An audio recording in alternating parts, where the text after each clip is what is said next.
another quiz! You are doing awesomely. Keep it up. So far, we've been looking at variables, expressions, and operations, which are the smallest components of scripts. Up next, we're going to look at functions, which are another crucial programming building block. We've come across a few Python functions in our example so far. The print function that writes text on the screen, the type function which tells us the type of a certain value, and the str function which converts a number into a string. All those functions come as a part of the language, and we'll look into a bunch of other built-in Python functions throughout this course. But now, we're going to see how to define our own functions to tell the computer to do things that the language's built-in functions don't. Let's start with a simple example. In this piece of code, we're defining a function. Our function takes a parameter. Here, that parameter is name, and prints a greeting for that name. This snippet is small, but it already shows a lot of important points about how we define functions in Python. Let's go through this step by step. To define a function, we use the def keyword. The name of the function is what comes after the keyword. In this example, the function's name is greeting. So to call the function later in the script, we'll use the word greeting. After the name, we have the parameters of the function, which are written between parentheses.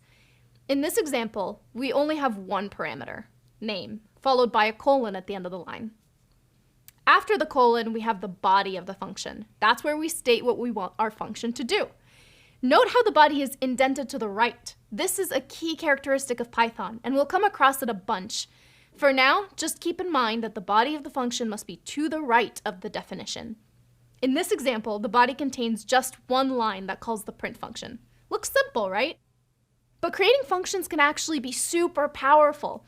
The body of a function can have as many lines as we want it to, and do all sorts of fun stuff. We'll find out exactly what in later videos. But for now, let's execute our function and see what happens.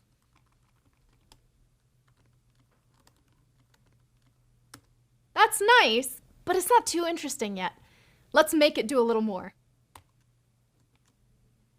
Our function now receives two parameters instead of one, name and department, and it writes two separate messages. Again, notice the indentation.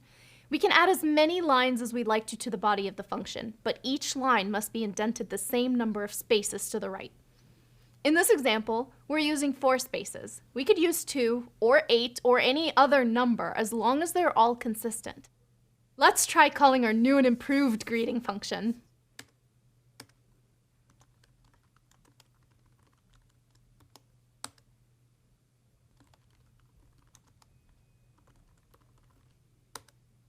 Nice. That's more useful. And we're only just scratching the surface of what we can do with functions. Remember that these are just simple examples, but a function can do a lot more than just print messages. In this course, and throughout the upcoming courses, we'll explore a bunch of other tasks that we can do with Python, and usually we'll write them inside functions. How are you feeling so far? These new concepts are coming fast and furious now. Are you starting to get to grips with it all? If so, awesome. And if some things are still a little fuzzy, now is a great moment to go back and review everything we've covered up till now. Once you're feeling good, meet me on over in the next video.